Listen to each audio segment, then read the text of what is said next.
Okay, just getting everyone in here.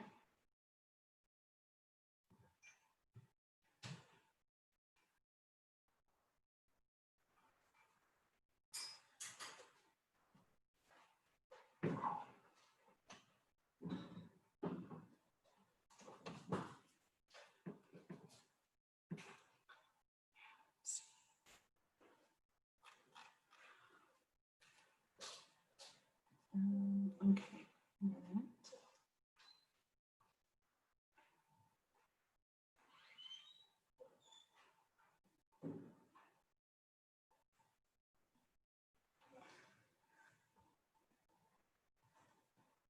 All right, I want to make sure that I share with you the resources I intended to for last session and then ran out of time.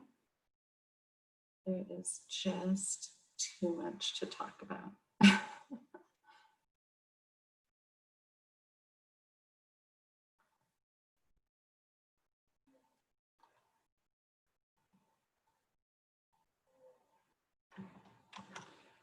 All right, so I'm going to go ahead and put in the chat one of the resources from Seesaw.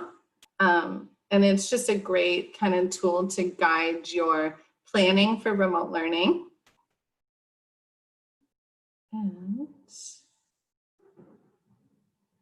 And then the one I just added there was frequently asked questions. So you always have that available to you as well. Just a side note on the frequently asked questions, oh, that's not working, is it?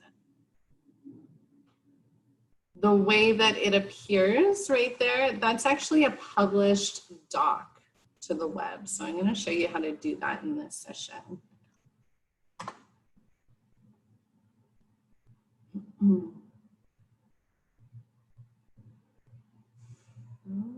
Okay.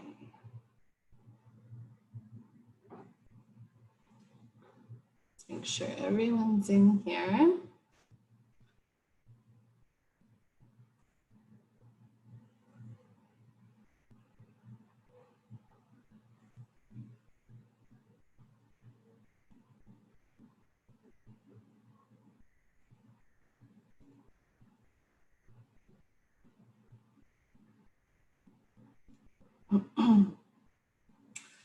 All right. Okay, so I promised you, and I believe it's true, that our last session, many of you are carrying over from the last session, and this session are going to complement each other really well. So what I didn't get time to really address in the last session is just that we can design things on a richer scale in our Google applications than we can do in Seesaw, for example. So let me just pull this up. Is everyone able to see my screen over here, my presentation?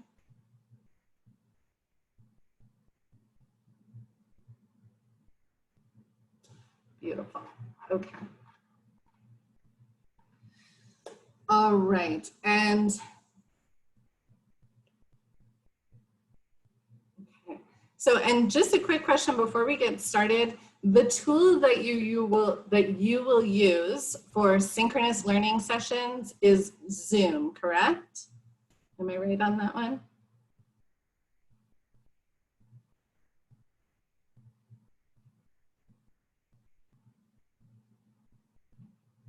Yes? Okay, I think I'm right. Mostly. Okay, mostly, I think so.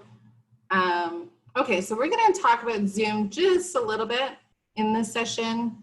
And if you're using something different, Google Meet, then you know, the conventions are going to be similar, but slightly different in Google Meet. So this hour, we're going to be talking about increasing interactivity and engagement with our Google applications. And just to carry on from the last session, there are really extraordinary things we can do with our Google applications that go far beyond the basics. So what you're seeing right now is a Google Slides presentation. And it's a template that I pulled from Slides Mania. So I'm going to give you a lot of resources today where you're going to find a lot of these templates that we're going to look at for you to be inspired by, or you can apply for yourself. But they're out there and they're really just, you know, fabulous resources for you to use. So we're going to talk about how we can increase interactivity and engagement. We're going to explore some features in our synchronous learning platform or synchronous learning environment that can help us increase interactivity and engagement. So I'm going to focus on Zoom. You can apply a lot of the same functions or ideas in Google Meet. We're also going to look at how we can use Google Slides presentations with some of the embedded features that are in presentations that can enhance not only engagement, but also accountability to make sure your students are staying engaged and they're not playing their little video game next to the computer while they're watching you. We're also going to look at how we can really apply Google applications. Specifically, we're going to spend a lot of time in slides today because it's the most versatile, I think. But we are going to look at forms, how we can use forms in some creative ways, and drawings to build templates. And then my hope is always that we have time at the end to explore, but I don't know. An hour just is so fast. But I hope we will have time to put it all together and talk through it at the end. So starting with Zoom, it's important that we think about how we're leveraging our synchronous learning platform for increased engagement. So one way to think about being more inclusive in your Zoom sessions is to make your expectations for engagement clear. So what we found a lot at the end of last year during remote learning is that students were just tuning out. They were totally bored, even in the live synchronous sessions. So how can we ensure that not only our expectations for engagement are clear, but we have built-in embedded features for accountability? Sometimes those awkward moments arise because students don't know what kind of meeting etiquette is expected. They don't know what they're allowed to do. So if we can really set that up from the beginning, it's going to be helpful. They don't know if they're allowed to turn on their microphones or if they only can write in chat. So it's important to set these from the beginning, involve students in setting these expectations, and also reiterate them frequently. Yeah, so if students are starting to feel zoomed out, you might consider ways to shorten the sessions or use some other modalities. So give students some ownership. So students don't just have to be participants within the Zoom session. You can actually pass the facilitation role to them and have them take on the role of teaching or facilitating a discussion or sharing a slide that they prepared. And that gives them a sense of ownership over the meeting if they can step into that moderator role for a moment. You can also invite students to use the Zoom chat feature, as we've been using pretty heavily throughout these sessions. But with students, it's always nice to incorporate some little breaks in the sessions where they could maybe use the chat in a more casual way. So just, you know, talking to their buddies, talking to their friends, or connecting in various other ways. You could also pose a question that they could respond to during a little intermission or bathroom break, and of course have them respond to that way.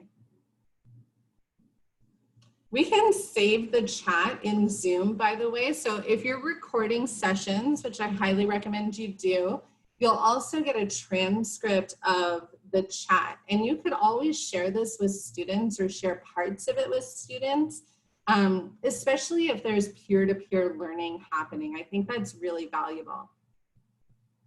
Yes, excellent, Brittany, good question. So one of the recent updates to Zoom is actually breakout rooms. And when you see your bottom ribbon, you do have the option to host breakout rooms in a meeting, and you'll need to set the, you'll need to do the settings when you create the meeting that the breakout rooms are, you can designate who goes in which breakout room. You can manually designate it, but you could also set the setting ahead of time that you're delegating which student goes in which breakout room. So if you don't want to do it in the moment, you can do it ahead of time as well, like set those groups ahead of time. Are the private messages saved on that transcript? Sophia, I believe so, but I would have to double check on that one. I do believe so because, well, that's interesting. So private messages to you, teacher, would be saved on the transcript, but between other students, I don't think that would show up. Yeah, I would just worry about students commenting with other students where I can't see it on the Zoom, but then it could be a form of, I don't know, like if there was bullying going on and I couldn't manage or like shut it down, or that's where I would get worried about allowing students to use the chat to communicate with each other. I completely agree with you. There is a setting, so when you are setting your meeting, let me see if I can bring this over for you to see here.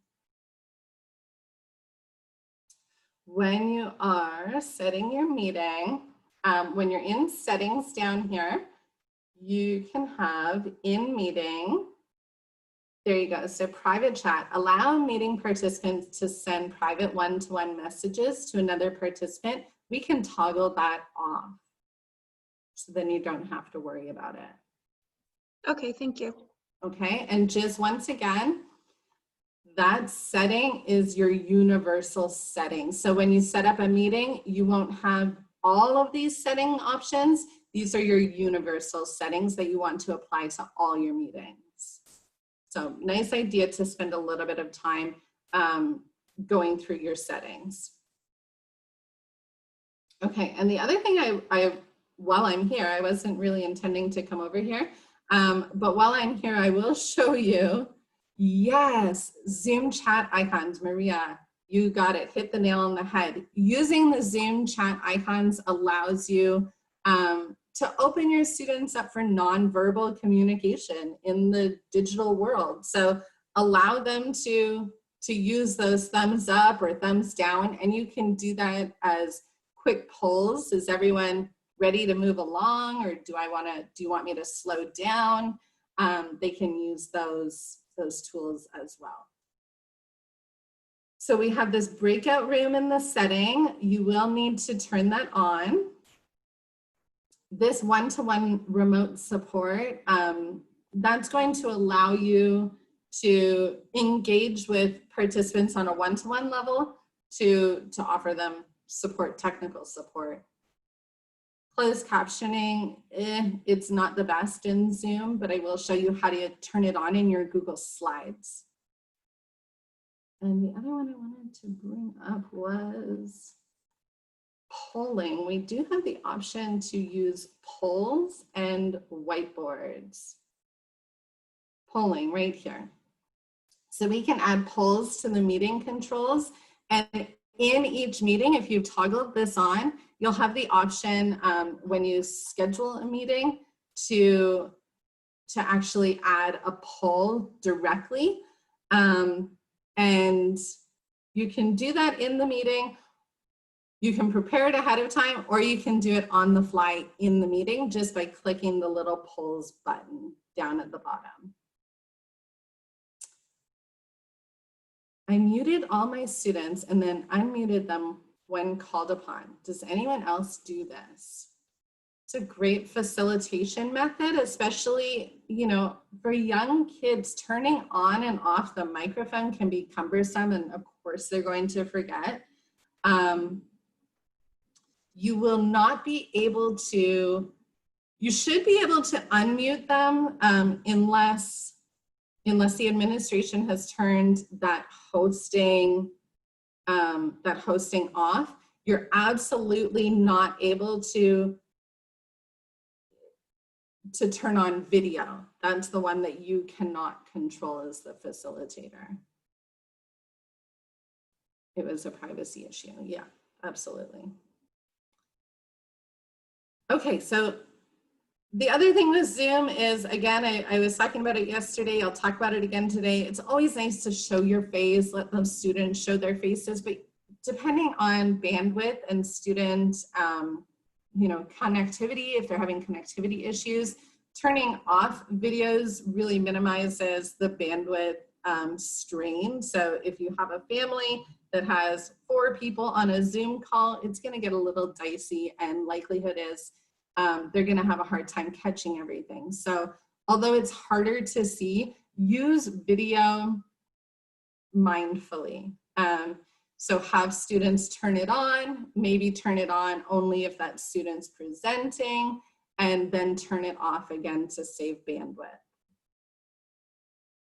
Okay, so I want to talk now about Google Slides. And before I talk about creating Google Slides, I'm going to talk about actually presenting Google Slides. So often if you're doing a live synchronous lesson with your students, Google Slides is a great tool for lesson presentation, but there are built-in features that make it even better. So I want to show you what I'm talking about.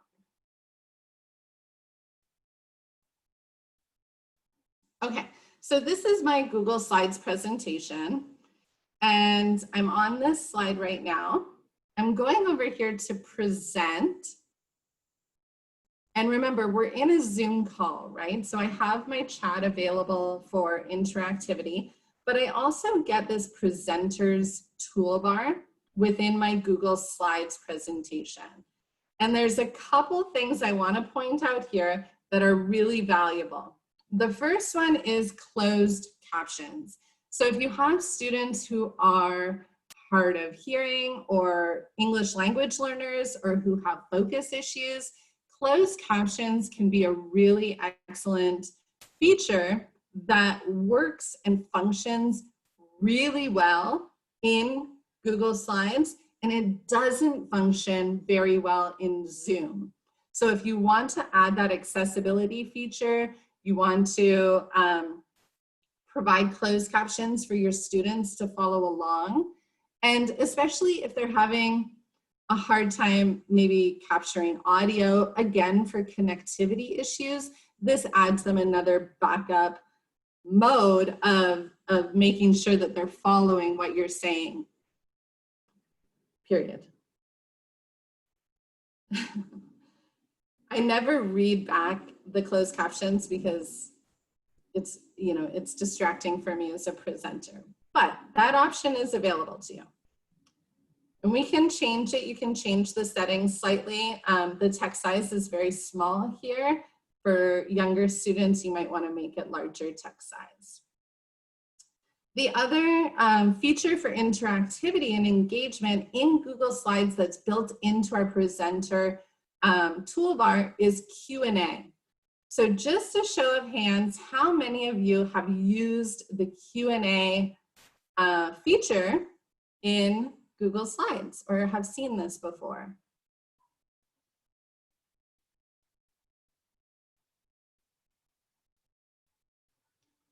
Excellent. Okay, so the thing with Q&A, what you're seeing here is it's opened up a presenter window. So I can just put this presenter's window down, minimize it, but you have to keep it somewhere that you can easily access it. I'm going to just stick it over here on my other screen. And then you get this sign-in code. So I'm actually going to put the sign-in code in our chat. I've just copied and pasted it into the chat. You're going to copy and paste it into your URL. So if you open another tab, you should be able to copy and paste it right in there. And you will then be signed in to this page. So this is our Google Slides presentation, increasing interactivity and engagement.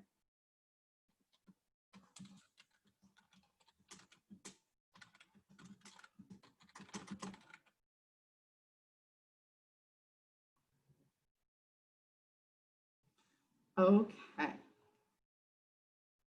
So when you get here, go ahead and let me know you're here. And remember, this is my presenter view.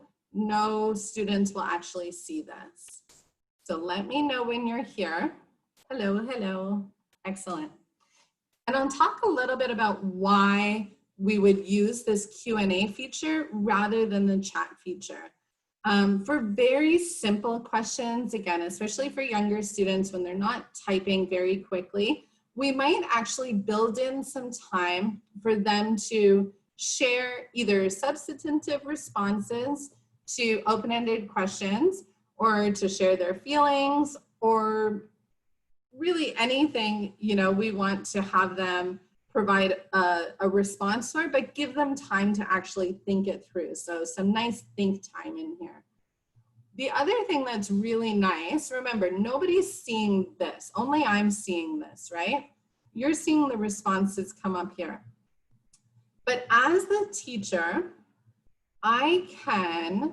you can upvote each other. So you can give a little thumbs up or a thumbs down. So you can upvote certain comments. And then when I'm ready and I want to call attention to a certain student's response, I'm going to click this present button right here. And you're not seeing that, only I'm seeing that as the presenter. But what happens is it comes up on my slides presentation, which means now we have this moment, right? This moment of pure social, authentic audience where I can respond and really call attention to, Marissa, I agree with you. This is cool. I wouldn't do it in that voice, but you know what I'm saying. So you're really calling attention to specific responses. I love how you did that. You really pointed it, you know, you really described your thought process well. Excellent work. Does anyone else have a response to Sophia? And when you're ready to move on from this question, I just need to click and it's going to move forward in my presentation. And if I move back, it's going to move back to the last slide in the presentation, like the comments were never there.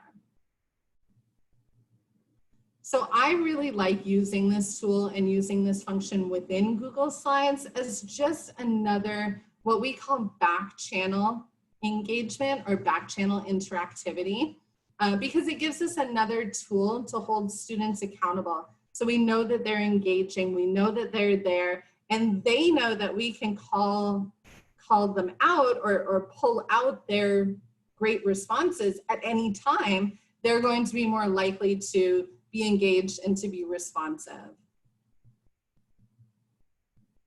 Any questions about how to manage that? It's just this other window that pops up. So the only issue is keeping track of where this window goes. So if you minimize it, it's always a great idea if you're minimizing things to only have one browser open. No, so Maria, it's not available in Google Meet, but in Google Meet, you do have built-in closed captions, and the closed captions work quite well in Google Meet.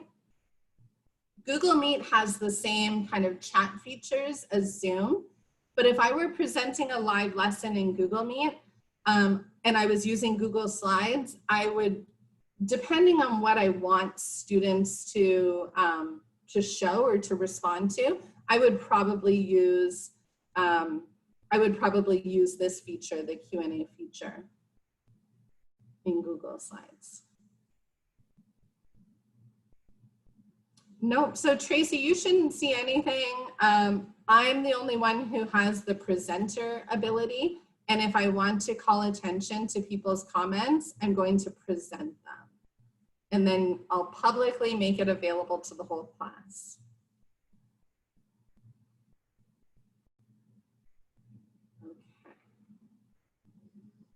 All right, so moving on, let's talk just about some of the basic things that we can do to enhance our slides presentation.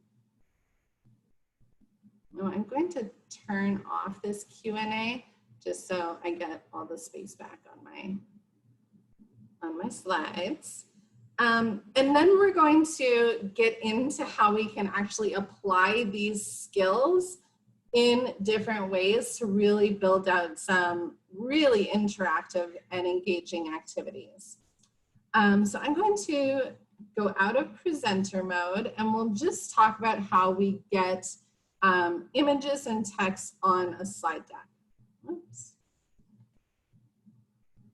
Okay, so to insert an image, you're going to your insert feature, image, and you have the option to upload from the computer or search the web.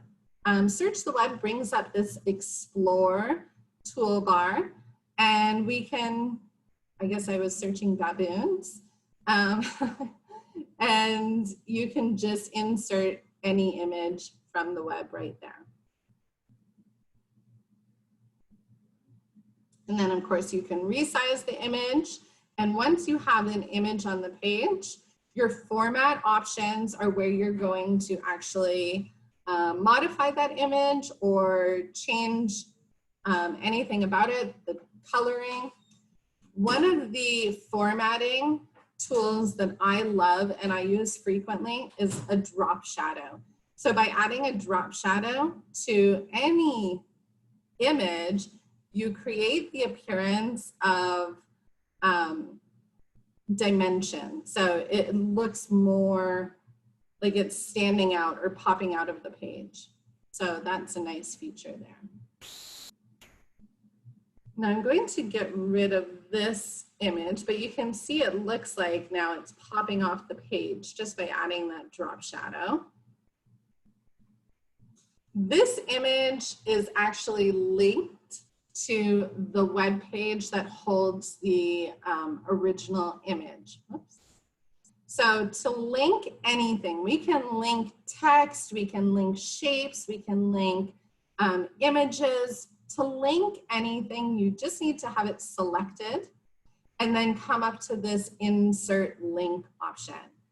This is going to be one of the key features or key tools that we use to really create some of those nice hyperdocs or hyper slides, as well as just interactive slide decks. So if we want to, we can link to a web page, but you can also link to another slide within the slide deck.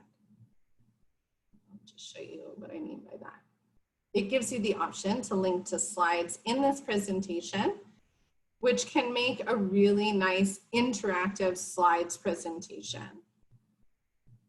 if you link to other slides. Now in Google Slides, we have the option to add audio. Again, this really plays into our multiple means of representation. How are we providing information in different sources and with a variety of media?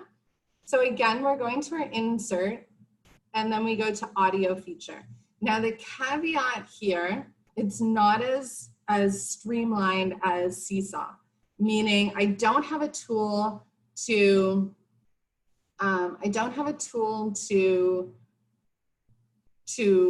just record audio and have it insert directly onto my Google Slides.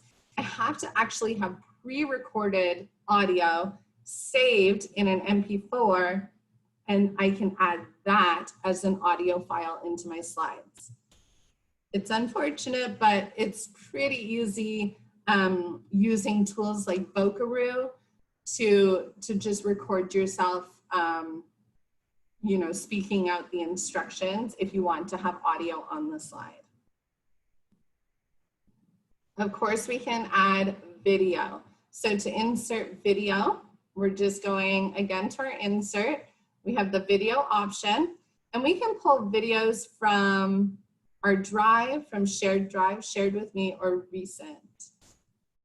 You can also search YouTube. So if you have a topic specifically you want to search for, you can pull up a video. Wow, that's the best video that could have come up. Baby orangutans deal with back to school jitters. I love it. So if I wanted that, I would just select it and insert it. And I will maybe take the place of this one.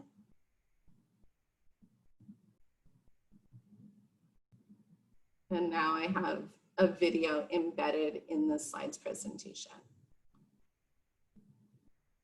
And again, linking is going to be our best friend when it comes to building interactive activities in Google Slides. So you can add them, as I mentioned, to shapes. So this is an example of creating the appearance of a button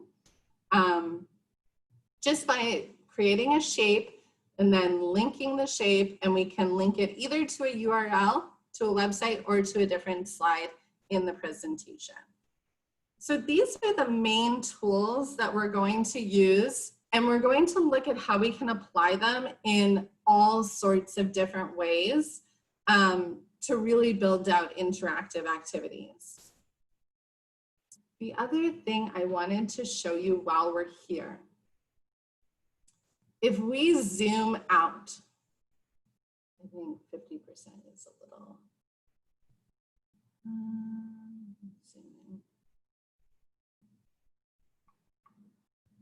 okay, I'm gonna zoom out just so you have the full view.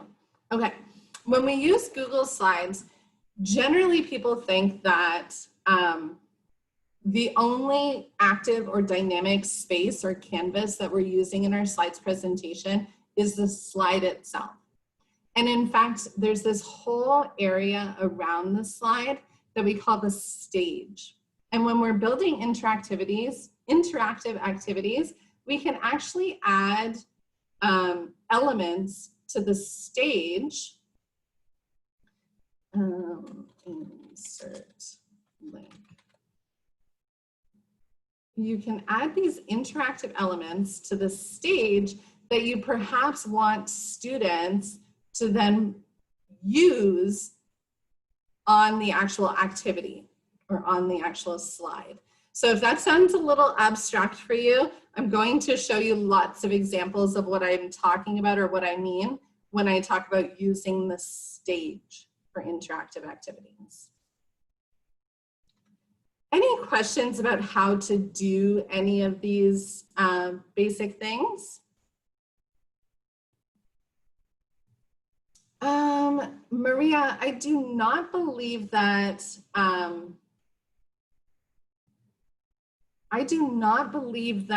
participants have the option to turn on closed captions.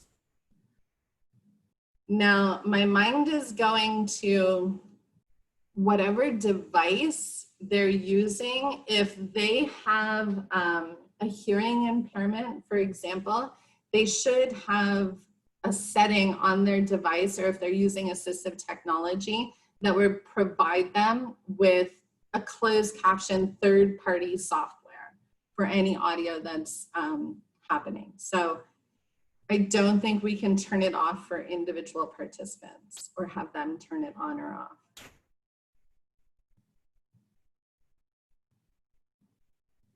Any other questions? Okay, so are you all familiar with using Google Slides and creating Google Slides presentations? Is that a tool? Absolutely.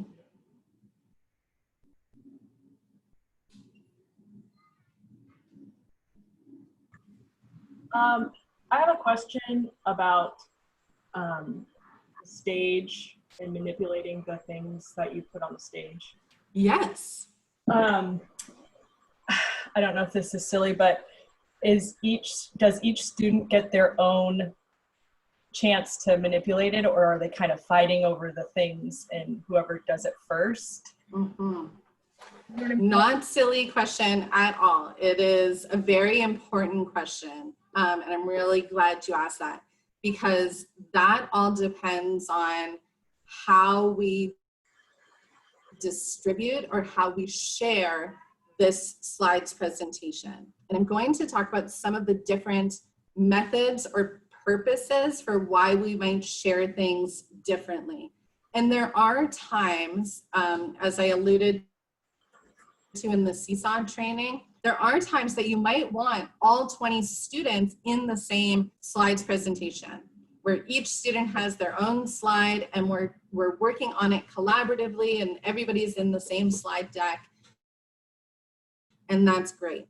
For the most part, with these interactive activities, you're more likely to share it with an individual. So an individual is making a copy of the slides presentation and they're working with it on their own. So there's a couple ways to do that depending on which tool you're using to get the material out to them.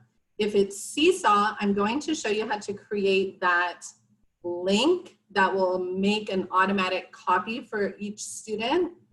And if it's in Google Classroom, you would share it. I showed you those sharing settings yesterday. So it will make a copy for each student in the actual assignment. But we'll talk more about that because it can be a little tricky to wrap your head around, I think.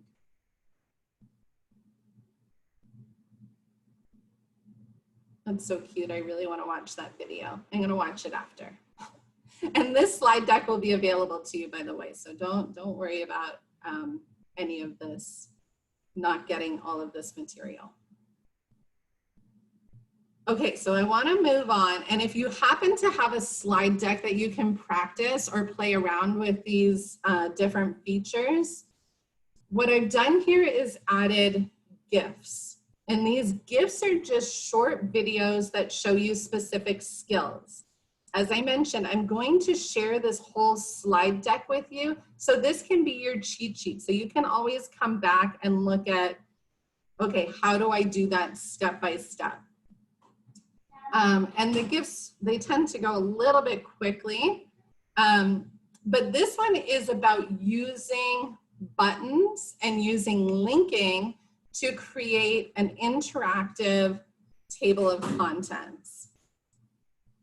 So just by adding a slide on your first page and then selecting the titles on each of the slides, linking to slides within the presentation, which I showed you how to do, you can create the appearance of a table of contents. And it's all linked to the corresponding slide. Now, the one thing I will suggest, if you're going to link within a slide deck, so you want students to work through information in this slide deck, and I have this interactive table of contents, and this goes to slide 1, and this goes to slide 2.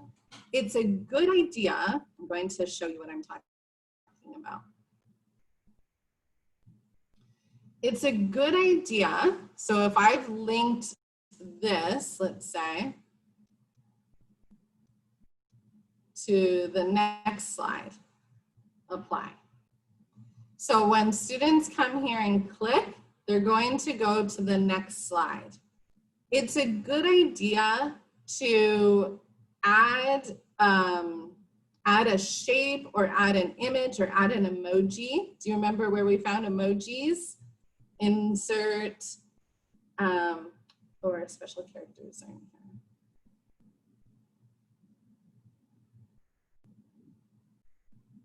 here. Insert special characters or symbol or emoji. And maybe we find a house. Let's see if we can find a house.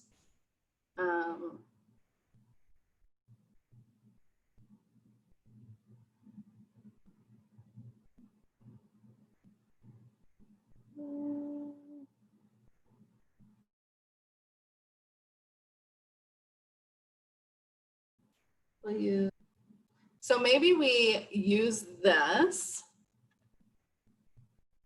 image. It's not going to really allow me to do too much with it. But you can use an emoji or you could use an image. But the point I'm trying to get at is it's a nice idea then to link something or have some visual cue that takes them back to the original page or the home page. So if I go back to previous slide and apply. So now I have a smart presentation, right? Because if I come here, I'm going back to my table of contents. Does that make sense? So if I link out here,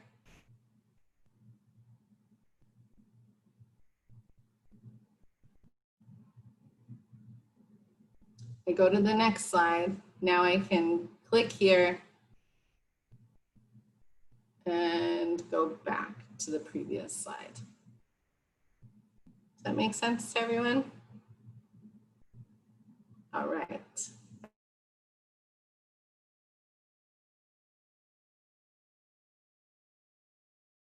Okay, so our next one reasons why, there are some reasons why we might change the slide orientation. Okay, thank you, Krista, for telling me. Do you want me to go back and show the linking one more time?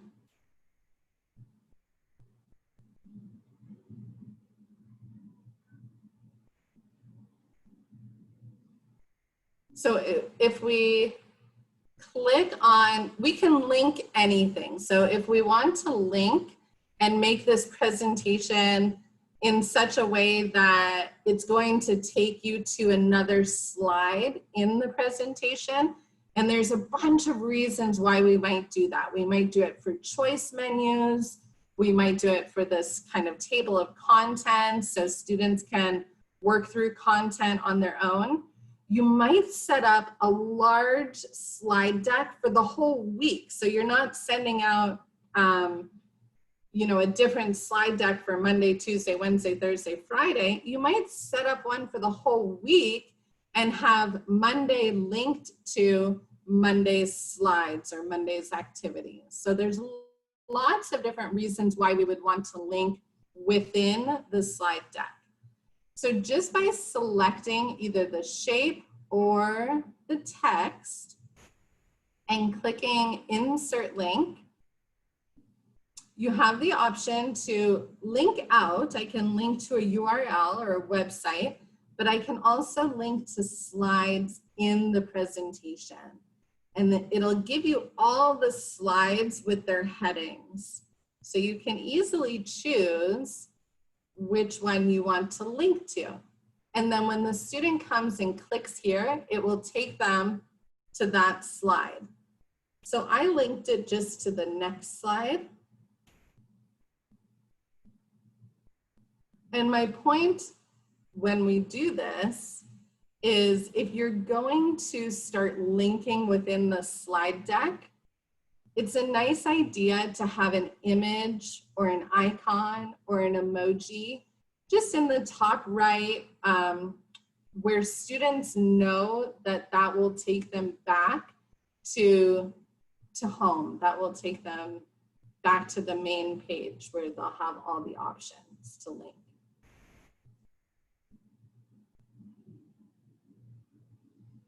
Does that make sense, Krista? And you'll see when we get to the application of why we would want to do all this. Some of the really neat things that we can do with it. So changing the slide orientation, this is a good idea if you're doing, let's say, a book and you're having students complete a book template and you want it to actually have the appearance of an 8.5 by 11 book rather than this landscape view. So by going to File and clicking Page Setup, Custom, we can change this to 8.5 by 11. And when you hit apply, it will change the orientation to a lengthwise page, which you can see in the GIF. I'm not going to do it because I don't want to change it. But you can see, just show you what it looks like. And then you have this orientation that looks more like a book. All right, this one, this is the idea of using animations. And animations in Google Slides can help you create something that is more, let's say, more engaging and more dynamic for students to look at, but also to understand that they can create very easily the same appearance on their own. So I've just added an image here of this little chimp. Once you've clicked on an image, we have the option to open our animation features. I can also open that by right-clicking and selecting Animate. So this one, it's already working on this image. So I know that's what we're talking about for animation. And it will give you all the options. So I've already set up the animation, but just so you can see, we have all of these options that you can play around with. So this one, I have it flying in from left on click, and I've made it about medium speed. Whenever you change an animation, always play it to see if it's what you're looking for.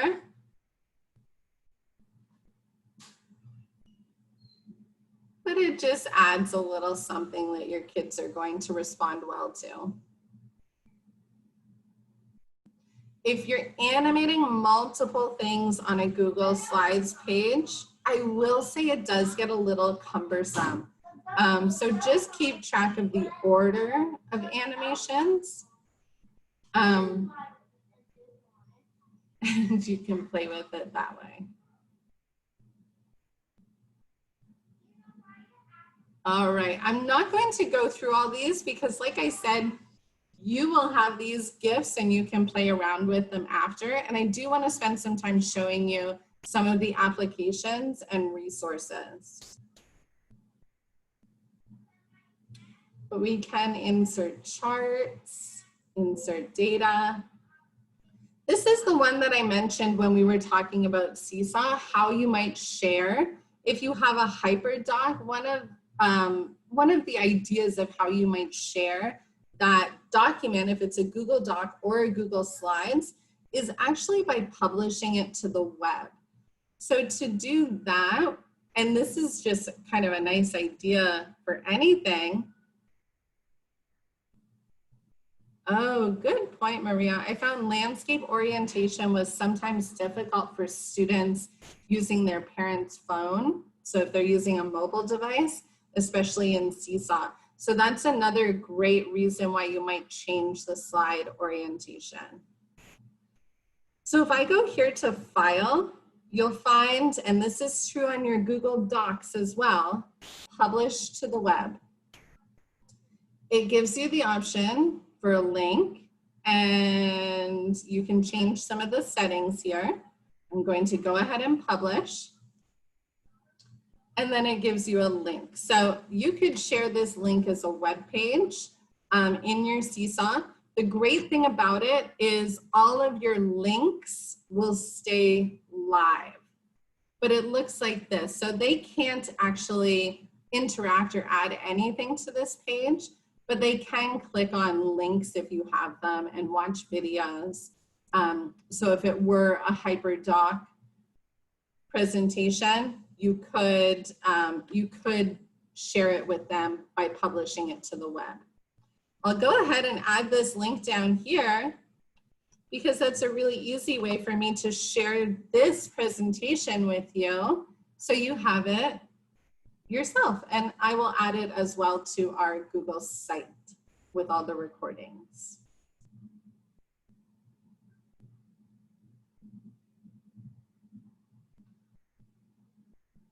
Okay, so now I wanted to show you some of the applications here that we can just apply these basic skills in some really creative ways.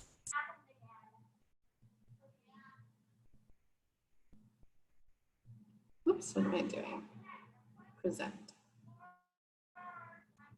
Okay, so one of the really cool applications of linking to other slides within a slide deck is a create your own adventure story. This is a really well done example of that, but you'll notice it's just linking text to other slides in the story. Continue, continue. So this text option would take me to one page. This text option would take me to another page. If you were to view this on the presenter mode, it's just going to be a really long slide deck, but each of these is linked to its own slide. So it's all about organization.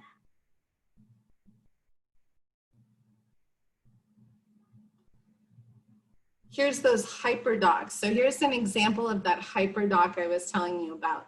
This is more an option where you're linking not only within the slide, but you're linking to web sources or resources outside of the slide deck. So this is a really great, actually the original one, it's not going to let me do it because this is in published mode. But the original one, if you shared this with students, they'd be able to actually do the matching activity and match the text with the corresponding image that represented it. Again, we have videos embedded. So nice, this is animations, by the way.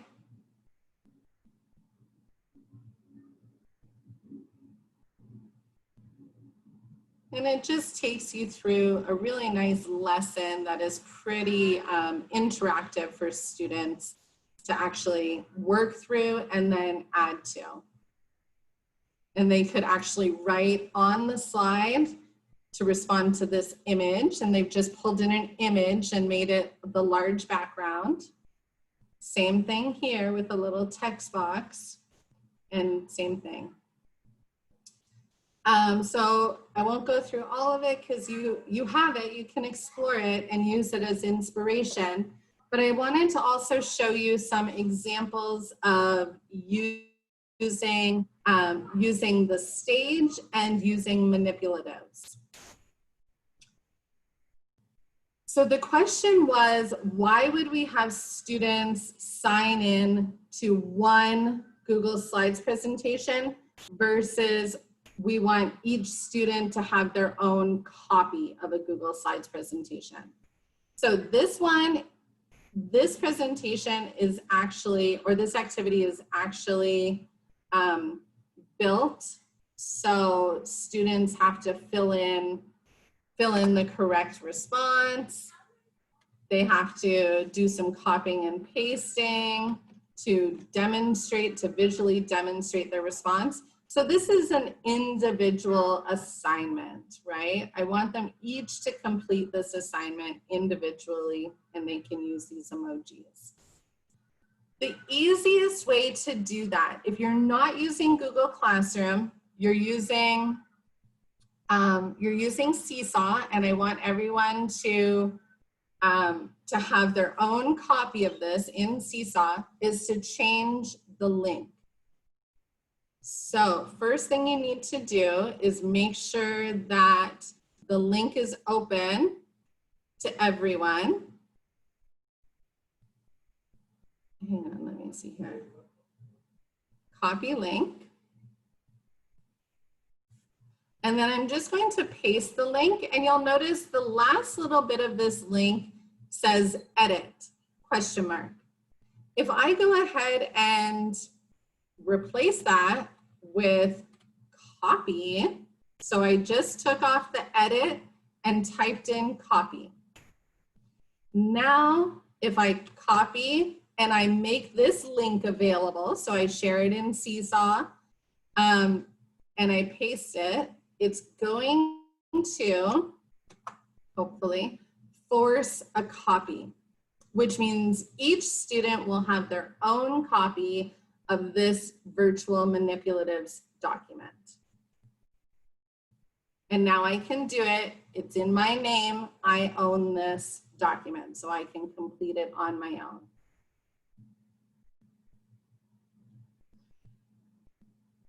So here's an example of using the stage.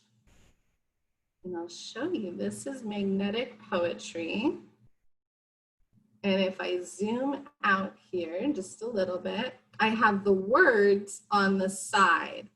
So students would actually pull the words out onto the document. This is not right, to make their poetry.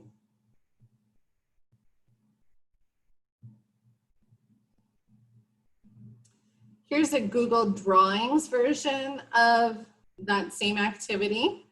And I just love the look of this because she's used the drop shadow to actually make it look like the magnets that you put on the fridge. And that to me is something really special where it really feels like a tangible thing, you know, that students are somewhat familiar to. Can you add audio to those texts on the stage? I don't believe you can add audio to a thing. So you could link it to something, but I don't think we can insert audio so it would like read forest, for example. Oh, that would be so cool.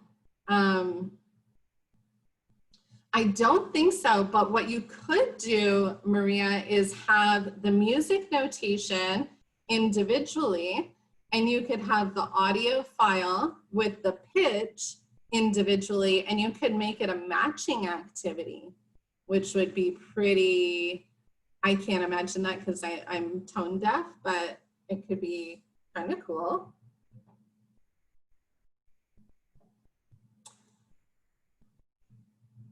Okay, and the final one, and again, this is just a really fancy creative application, but they're using linking, so linking to different slides. And I've seen this done with Jeopardy, but here's Who Wants to Be a Millionaire? And just by linking the text answer to the correct slide, it's going to move you through the game. And this is a template, and there's instructions on how to use it directly here. But it's just linking. It's just that skill of linking. Now, before I say goodbye, I want to, I don't have time to show you forms right now, but there's also some really interactive and neat applications for forms. I like to use them as a listening station because you can embed videos in your forms, but you can also use images, and this is actually a create your own adventure story using forms, which is a pretty creative application for Google Forms, which is generally only used as formative assessment, quizzes, and surveys. So I want to provide you with just a bunch of resources so you're not looking at this and saying, well, that's great, it's going to take me 3 weeks to make that retro fridge thing. I want to give you 3 really cool resources, and they're blogs that you can follow. But I would say if you're going to start really amplifying and enriching your Google Slides presentations and your Google applications, these are the top 3 resources that you should follow. And my reason for saying that is Casey Bell at Shake Up Learning creates content daily, and she provides so many free resources and templates for teachers that you can just make a copy of. change and use it, apply it yourself. Matt Miller at ditchthattextbook.com, that's the second one I just added. He offers so much for free. So he's got great ebooks with lots of ideas. But if you look at resources, the real money, the real like value in Ditch That Textbook is he's built out a package of 25 graphic organizer templates. So if you're thinking, how am I going to help students organize their thinking? I don't have graphic organizers, I don't have papers. He's got you covered, and they are ready to run, and they're free, and they're really, really good. The other thing I would want every teacher to know, and this is maybe an insider tip, the template that I'm using today is from this site, Slidesmania. They have a whole education department, education section. They also have by Edu for Edu, but they're not only educators. So it's not like a teachers pay teachers, they're graphic designers. So they've built out these incredible slide templates that hopefully you're looking at and saying, wow, that's actually a really cool template. I'm pretty engaged just because of the aesthetic of it. And you can really play with it and manipulate it and make it your own. But they also have ready to run choice boards, ready to run game boards, planners. Like there's so much in there that is so valuable. If you want a digital notebook, they have a great template for that. So those are my top 3 resources. If you're going to start building out, don't feel like, oh my gosh, this is going to be so hard for me to do. There's a lot available out there. Get on a mailing list because they are building out so much content and making it available for free. So I love templates to start. Oh, I'm sorry, it's so much information. I hope you're all happy and it's still good quality information. I know we're hitting those time marks pretty quickly. I'm not running off. I don't have anywhere to run to, but I do want to be cognizant and respectful of your time. So if you need to leave, I completely understand. But I'm here, so if you want to stick around and have a question session or just be a little bit more casual and kind of walk through some of these things, I'm happy to just stick around and be here and have conversation and talk through some of these things with you. Thank you. Okay, thank you, Barbara.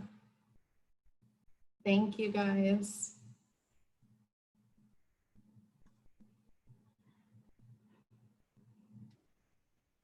Thank you, thank you.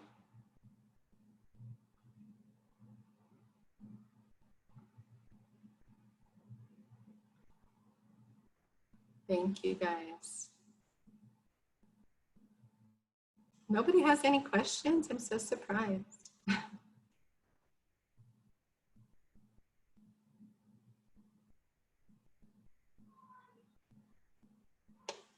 Yes, thank you, man. I'm so glad.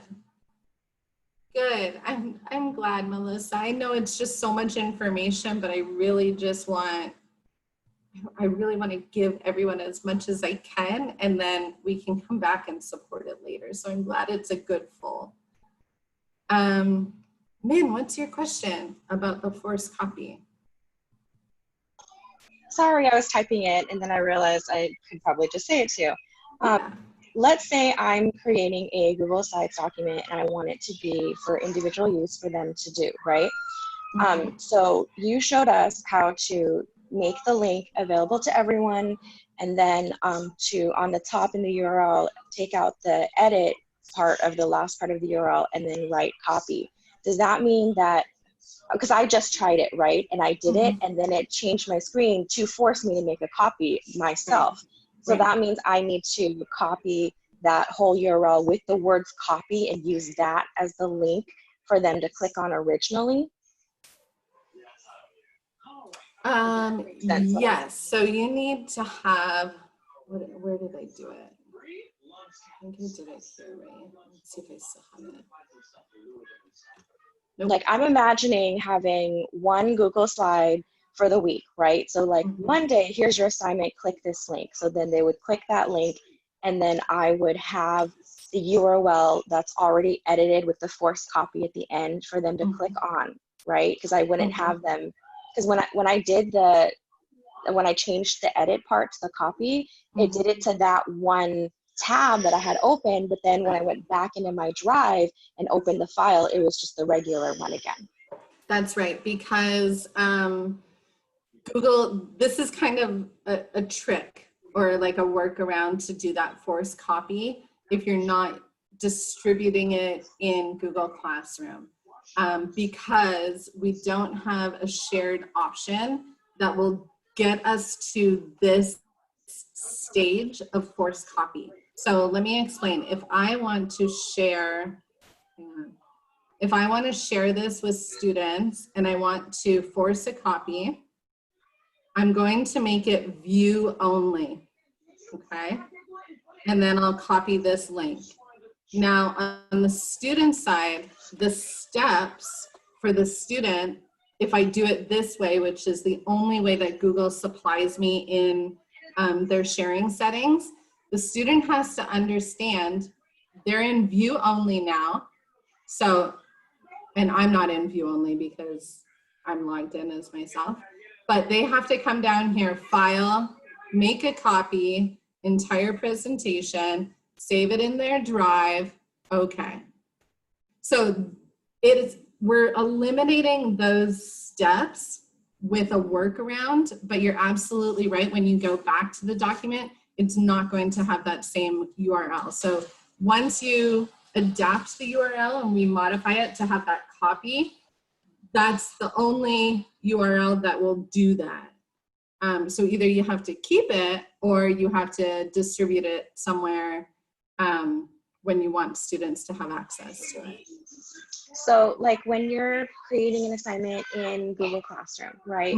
And I link Google Slides that I want, and then I can click on there to have, I forget the verbiage, make each student their own copy. Yes. That's the workaround for that little drop down tab from there, correct? Yes, exactly. In order for them to have their own copy, since they'll be clicking the link from Seesaw and not from a Google Classroom account. Exactly. Okay, thank you. So if you want to do it from Classroom, but I think, the idea is to keep them all in one hub and to access most of their content from one hub. We can easily force the copy in Google Classroom by doing exactly what you just said, but the workaround is that URL that will make the copy for them. So let's say they've clicked the link that I force copied, right? And then they do the assignment. How is it saved and how do we get access to it since we're giving them the link through Seesaw? Great, so this is actually when you make a copy of something, they probably need to have a Google account because essentially that copy is being added to their Google Drive, whether or not they're aware of it. So if you're not at this stage, you're teaching kindergarten, right? Yes, I am. Min, are you kindergarten Yes. or grade 1? Yes, I'm kindergarten. So you may want mom and dad or family to be involved in this process. If they have a Google account, it's going to their Google Drive. They don't really have to be aware of organizing their Google Drive, but they do need to be aware of how to get that URL back to you. So it would be the link, and then you should be able just to copy the link and then add it to their Seesaw as a link, as a multimedia. So then if I keep it and make it an individual student's Google slide assignment, then the parent would have to go and physically share back that assignment with me because I'm not connected to the parent's Google account. Correct. So it would be as a, right? They can add a Right, just link like to their Seesaw response. so let's say maybe I should give you a little background. I'm looking into creating a Bitmoji classroom, right? So I was hoping to have a homepage with like, you know, a tab for each day, and then like they click the Monday and they go to the slide for Monday and they'd have like their assignments to be linked on there. So can I link from that a Seesaw assignment? That way they can do the assignment on Seesaw and still, is that going back and forth too much? Does that make sense? I think in that case, I don't know why you would put it in Seesaw per se. Well, we're so if using Seesaw as our main platform for pre-K to 4. They're not going to have a Google Classroom. Right, but you're starting in the Bitmoji classroom? So I was trying to see if I could make a Bitmoji classroom inside of Seesaw. So then I was trying to think, okay, well, I can make a Google Slides document with my Bitmoji classroom, right? So then like slide 1 would be the home page, and then they click the link to go to slide 2, which is Monday's assignments, and slide 3, which is Tuesdays, et cetera, et cetera. And then on those like Monday slide, they would have their math assignment. They click that icon, and then it sounds like it'd be more trouble than it's worth to have individual Google Slides assignments from there. So then I'm wondering if I can have that math link on the Monday slide connected back to a Seesaw assignment, or is that too much back and forth? I mean, okay. So your assignments would be between Seesaw and Google Slides. So you would have a variety of different assignments or projects that they're working on. I'm still trying to learn Seesaw. I used Google Classroom last year. So I, just from what I've read, like the assignments list on Seesaw is just one big list, although they did add the new folder feature, so I haven't played around with it yet. I was just trying to make a landing point for them for every week. They will be able to look at one spot and click here for Monday's assignment, click here for Tuesday's assignment. Instead of going through the list on the actual, is it journals or activities tab on Seesaw? Yeah, maybe I actually love that idea. I don't think it's too much as long as you are consistent with it. So this is the first place you're going, you're checking the Bitmoji classroom, and you could really organize it in such a way, you know, I was showing you that we could publish it to the web, or we could have things really linked within the Bitmoji classroom. I'm not sure if you can link to activities, right? I haven't played that much with Seesaw. I did the teacher video trainings on seesaw.com, and it was mainly the stuff that you went over today. So it didn't go as in depth as I was hoping for. I just need to play around with it, I guess. Yeah, they do have like short kind of micro trainings on specific skills. So I know there is one on building folders. I know there's one on adding skills and tagging skills. So you may want to just check those out. I think they're called mini trainings or something at the bottom. Yeah, I hadn't gotten to those ones yet. Let's see. Let's try and I don't know if we can link to an activity.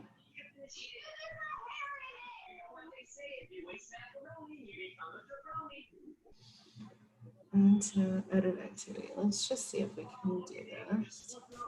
Options. Skills 9.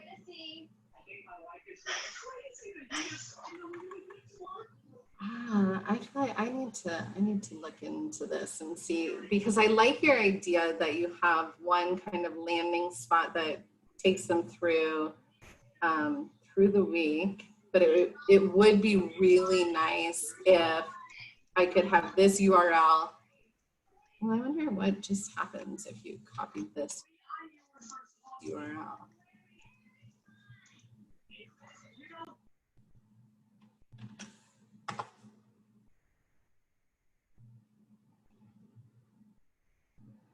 It'll probably prompt me to sign in. Student.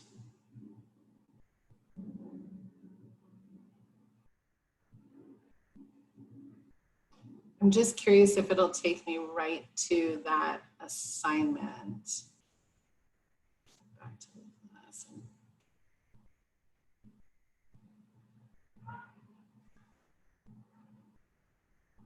Oops, where was I? Incognito.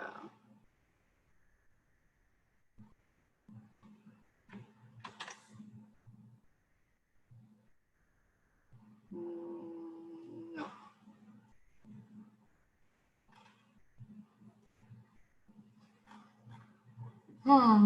Let's play with that a little bit. I'm going to play around with it and see if you can link directly to an assignment.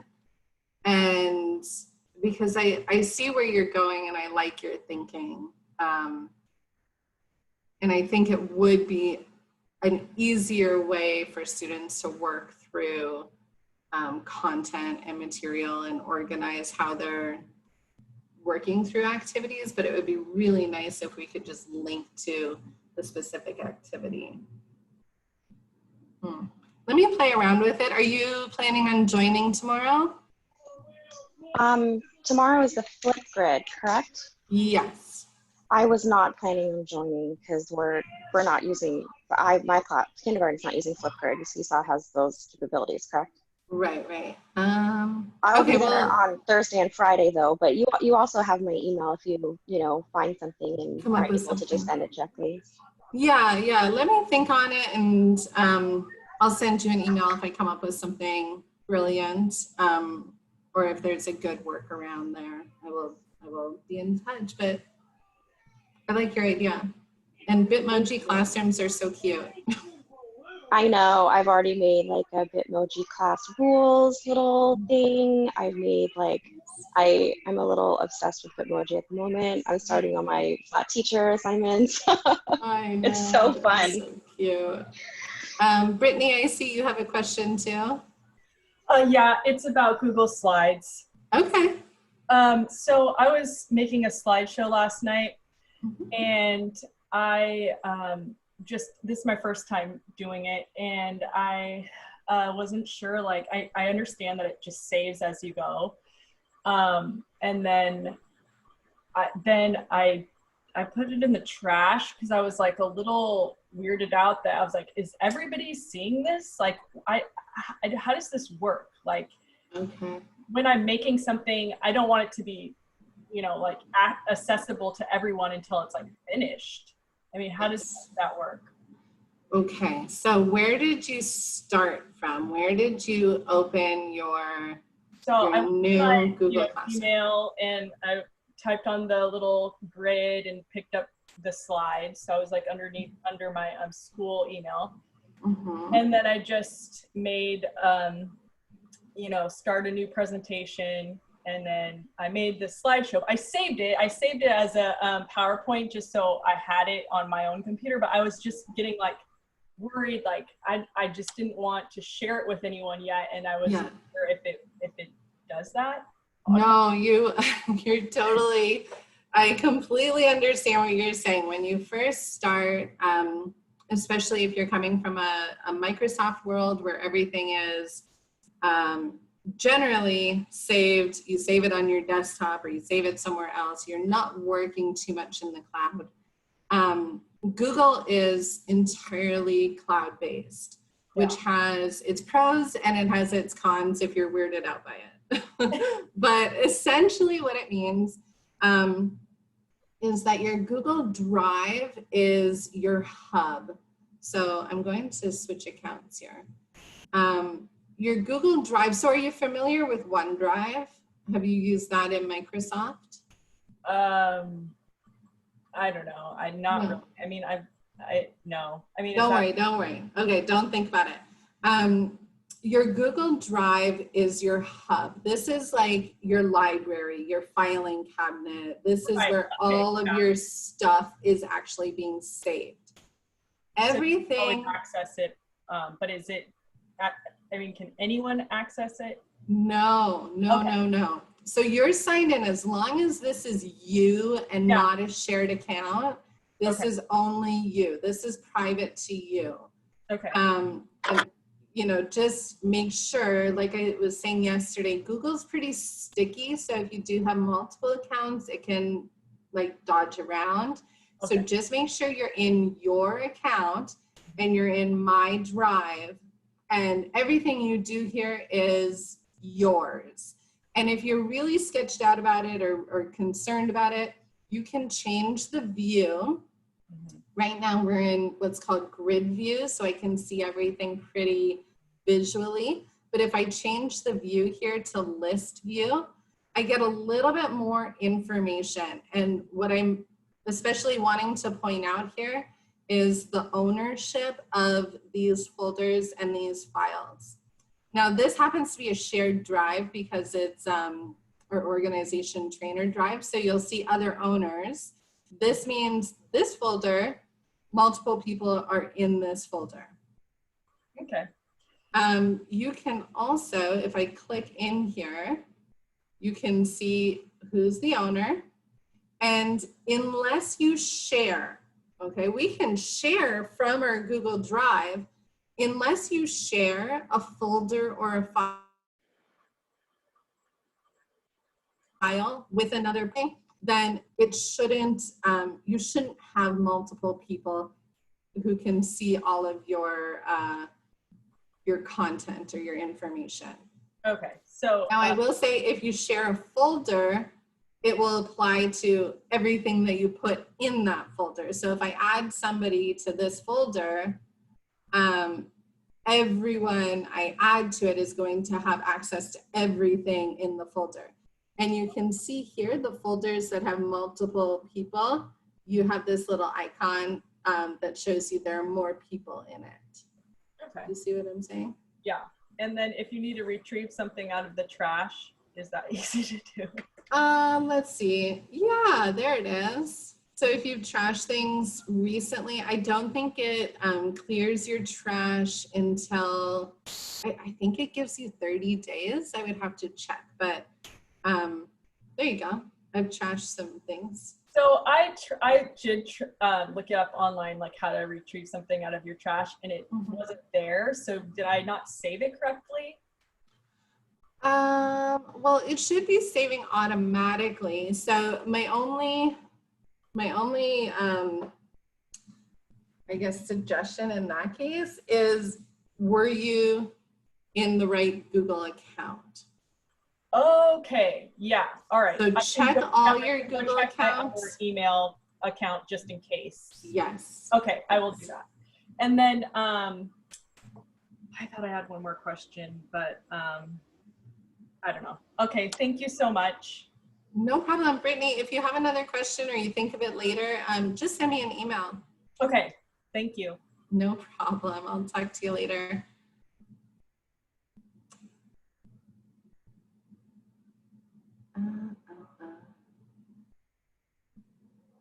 All right, thank you, everybody. Mary, did you have any questions?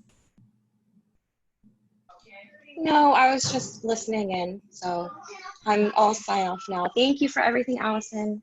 My pleasure. I will talk to you guys either tomorrow or Thursday, hopefully.